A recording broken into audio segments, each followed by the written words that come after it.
Audiolibros en 15 minutos. Suscríbete al canal y explora un nuevo libro cada día. Una ley falsa nos dice que los propietarios de viviendas que se defienden son tratados como delincuentes. Si la casa de un inglés es su castillo, hoy en día puede parecer que ya no tiene derecho a defenderla. Pensemos en el infame caso de Tony Martin, un granjero que fue condenado por asesinato en 2000, por matar a tiros a un intruso que irrumpió en su granja en mitad de la noche. La prensa popular describió a Martin como un héroe, y un trágico ejemplo de cómo la ley convierte a propietarios inocentes en delincuentes. Pero, en realidad, la ley inglesa establece claramente que puedes defenderte a ti mismo, a tu familia y a tu propiedad contra los intrusos. El mensaje clave aquí es, una ley falsa nos dice que los propietarios de viviendas que se defienden son tratados como delincuentes. Según las leyes de autodefensa inglesas, incluso matar puede estar legalmente permitido siempre que sus acciones cumplan dos criterios vitales. En primer lugar, debe haber creído que el uso de la fuerza era necesario para protegerse de cualquier daño. Fundamentalmente, no importa si tienes razón en esta suposición, solo importa que realmente pensaste, en ese momento, que tu vida estaba en peligro. Por ejemplo, si hieres gravemente a un agresor enmascarado que corre hacia ti con un machete, y luego te das cuenta de que en realidad era un artista infantil disfrazado de Winnie the Pooh, aún podrías afirmar que actuaste en defensa propia. En segundo lugar, su respuesta debe ser proporcional a la amenaza a la que se enfrenta. Por ejemplo, si alguien te da una bofetada y tu respuesta es dispararle, entonces tendrás dificultades para convencer al jurado de que actuaste de manera razonable. El propietario convicto, Tony Martin, afirmó que de repente se encontró cara a cara con los intrusos de la casa, pero la verdad era mucho más siniestra. En vez de eso, Martin oyó a los intrusos acercarse a su casa. Mientras aún estaban en su jardín, Martin se vistió en silencio, cargó su arma y bajó las escaleras. Luego, acechó hasta estar seguro de que los intrusos habían entrado y no podían escapar. Finalmente, disparó para matar. En lugar de creer que se estaba defendiendo a sí mismo y a su propiedad, Martin se nombró juez, jurado y verdugo esa noche, utilizando una fuerza mortal y totalmente desproporcionada. Por lo tanto, no fue condenado porque la ley esté sesgada en contra de los propietarios de viviendas, sino porque no cumplió ninguno de los criterios vitales para la defensa propia. La ley inglesa está obligada a actuar en beneficio del niño. Charlie Gard tenía solo 2 meses cuando le diagnosticaron una enfermedad rara llamada síndrome de agotamiento del ADN mitocondrial o MDDS. Cuando tenía 6 meses, Charlie ya era residente permanente en el Hospital Infantil Great Ormond Street y no podía respirar sin un ventilador. En efecto, estaba ciego y sordo, no podía mover los brazos ni las piernas y tenía una función cerebral muy anormal. De hecho, su calidad de vida era tan mala que sus médicos quisieron retirarle la ventilación. Pero los consternados padres de Charlie no estaban de acuerdo. Querían llevar a Charlie a los Estados Unidos, donde un médico le había ofrecido un tratamiento pionero. Por lo tanto, se le pidió al tribunal que se pronunciara sobre si Charlie podía viajar a Estados Unidos o si debía quedarse en Inglaterra y morir. El mensaje clave aquí es, la ley inglesa está obligada a actuar en beneficio del niño. Cuando los tribunales se pusieron del lado del Servicio Nacional de Salud, las protestas se escucharon en todo el mundo. Tanto el Papa como Donald Trump se pronunciaron en contra de la decisión del tribunal. Muchos comentaristas opinaron que los padres de Charlie deberían ser los que decidieran qué era lo mejor para su hijo. Pero por triste que sea este caso, ¿debería la ley permitir siempre a los padres tener la última palabra sobre el bienestar de sus hijos? Podría decirse que no. Consideremos un caso de 2005 que involucra al hijo de devotos testigos de Jehová. Los tribunales dictaminaron que el niño podía someterse a una operación que le salvara la vida, a pesar de que los padres estaban en contra debido a sus creencias religiosas. En el caso de Charlie Gard, el tratamiento que sugerían sus padres solo se había probado en ratones, y no había demostrado su éxito en humanos. Desde mediados del siglo XX, los tribunales ingleses han resuelto las disputas sobre el bienestar de los niños basándose en lo que es mejor para él niño, y no en los deseos de sus padres. Poner el interés superior del niño en primer lugar garantiza que los niños tengan sus propios derechos, así como su propia protección ante la ley. Charlie Gard falleció el 28 de julio de 2017. Aunque este fue un caso triste sin ganadores, está claro que los intereses de Charlie siempre estuvieron en el centro de la decisión legal. La ley inglesa establece que los ciudadanos tienen el deber de cuidar a sus conciudadanos. Si nos guiamos por los informes de los medios de comunicación, nunca ha sido tan fácil conseguir dinero a cambio de nada. Abre cualquier periódico sensacionalista del Reino Unido, y es probable que encuentres artículos sobre su alocada cultura de demandas.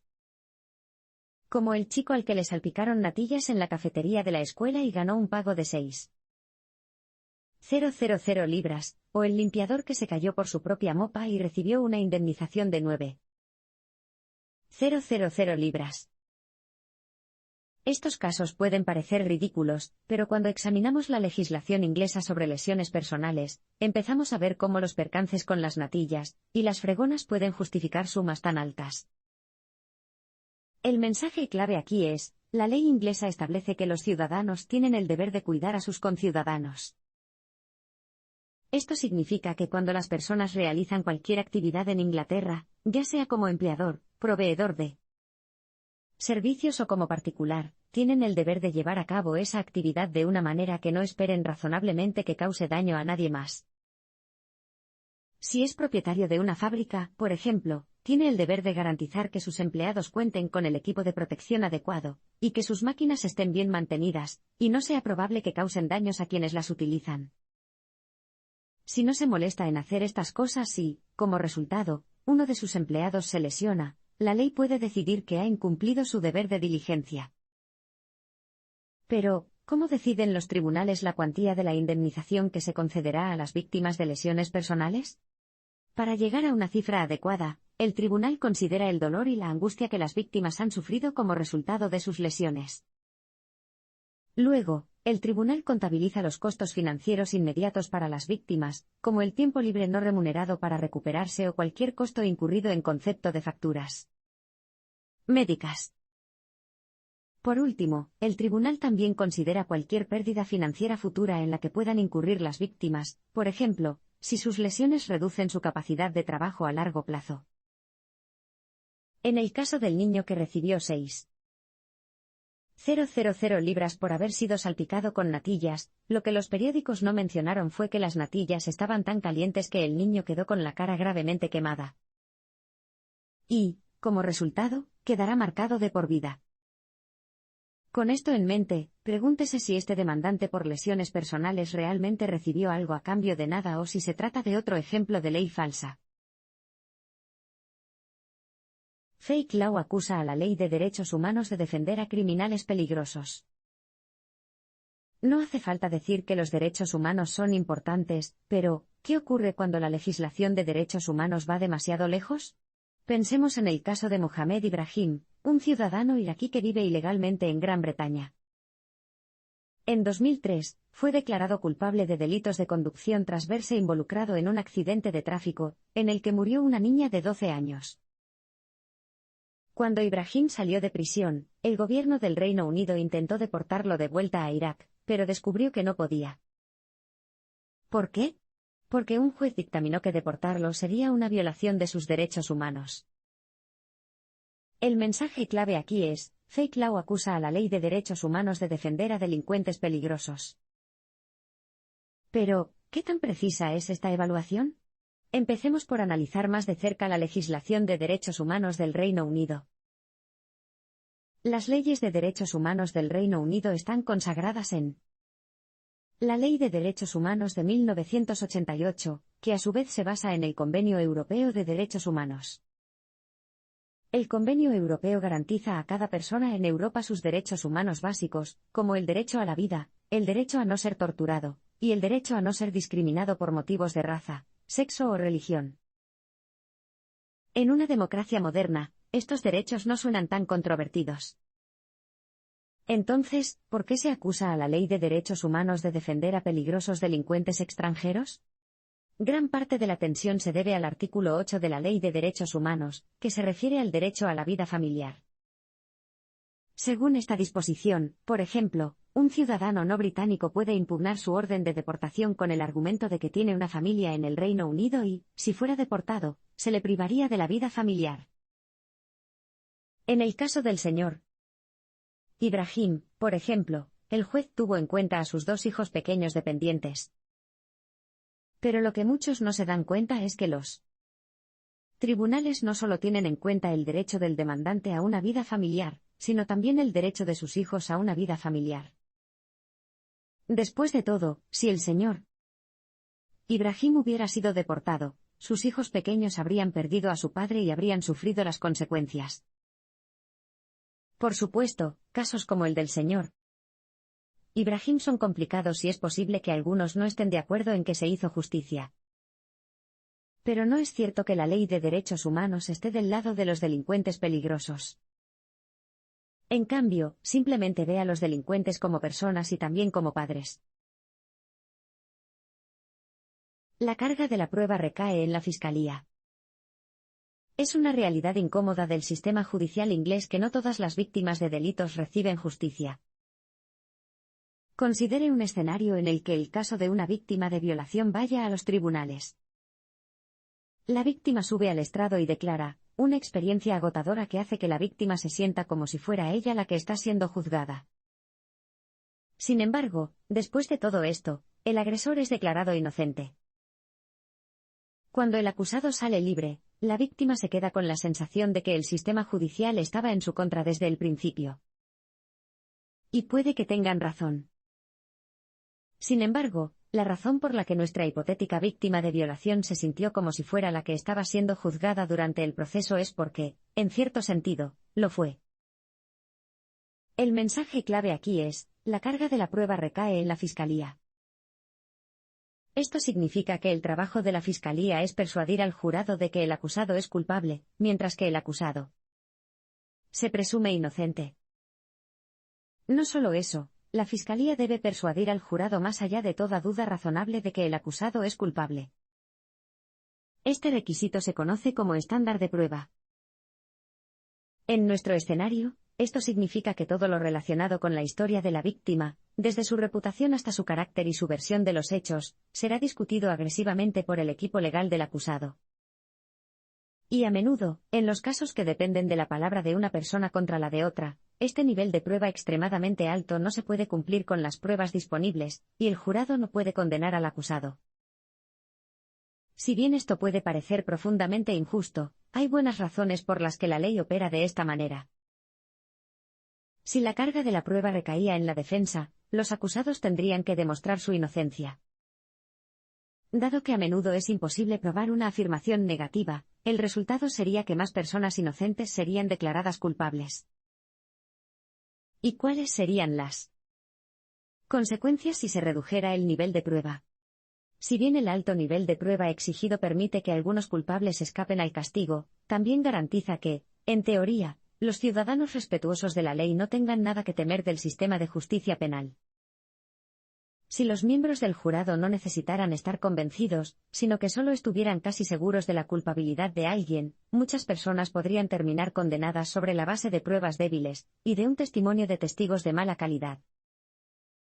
¿Querría correr ese riesgo para asegurarse de que todos los culpables acaben en la cárcel? Todos tenemos derecho a que la ley nos trate por igual. ¿Se justifica alguna vez que alguien reciba un tratamiento especial en virtud de la ley?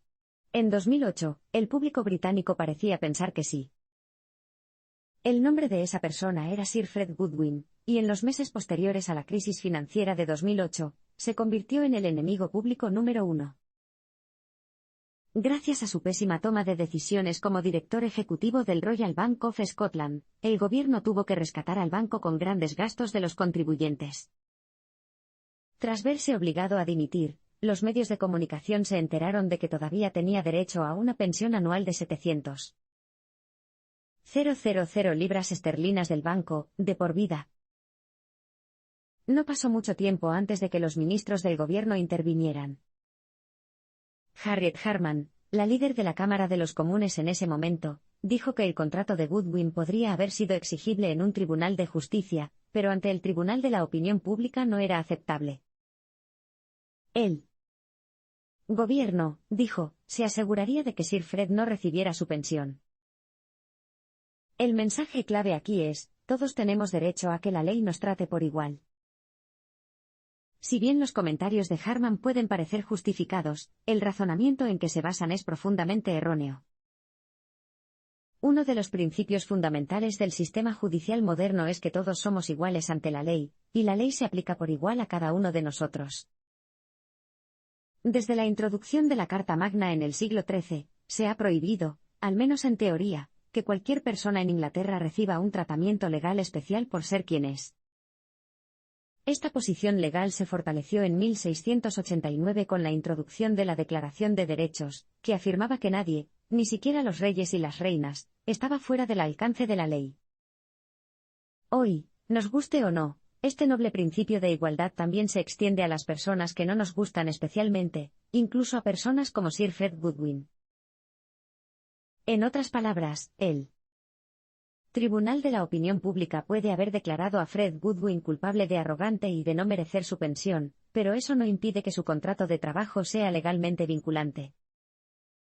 Todos tenemos derecho a la protección de la ley, independientemente de nuestro sexo, raza, religión y política. De hecho, incluso si somos profundamente, universalmente, impopulares. De hecho, el Poder Judicial británico no detuvo el Brexit. En junio de 2016, más de 17 millones de británicos votaron a favor de abandonar la Unión Europea, el mayor número de personas que han votado a favor de algo en la historia política británica. Tras esta asombrosa victoria, los euroescépticos británicos esperaban una salida rápida de la UE. Pero solo unos meses después, cuando el gobierno del Reino Unido se preparaba para iniciar el proceso de retirada, se encontró con un obstáculo inesperado en su camino: 3 jueces del Tribunal Superior. Para gran disgusto de millones de personas, estos jueces dictaminaron que el gobierno no podía proceder con el Brexit según lo previsto. El mensaje clave aquí es, el Poder Judicial británico, de hecho, no detuvo el Brexit. Los jueces dictaminaron que el gobierno tendría que celebrar una votación en el Parlamento del Reino Unido para preguntar si podía seguir adelante con el proceso de retirada del Brexit. Si el gobierno se negaba a hacerlo, o si celebraba la votación y el Parlamento decía que no a seguir adelante, el Brexit no podría continuar. El efecto de esta sentencia fue sísmico, según los titulares.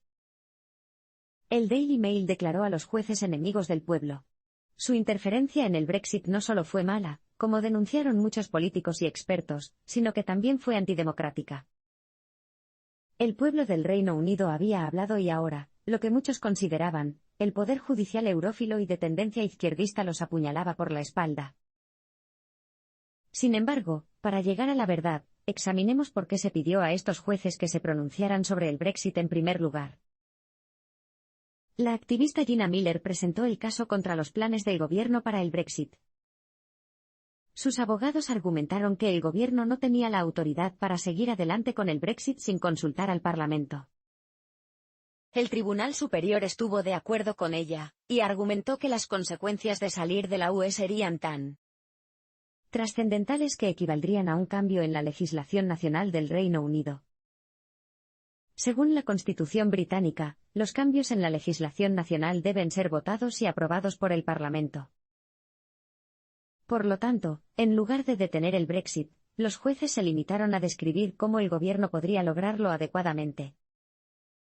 Y no estaban interfiriendo en la política, porque este caso no se refería a una cuestión política en absoluto, sino a una cuestión legal. 2 meses después, el Parlamento votó a favor de iniciar el proceso de retirada, y el Brexit finalmente se puso en marcha. Si bien muchos se sintieron aliviados, otros, especialmente en la profesión legal, se sintieron muy perturbados por la oleada de ira populista contra el Poder Judicial. La ley falsa, al parecer, llegó para quedarse, y lo que está en juego nunca ha estado tan alto.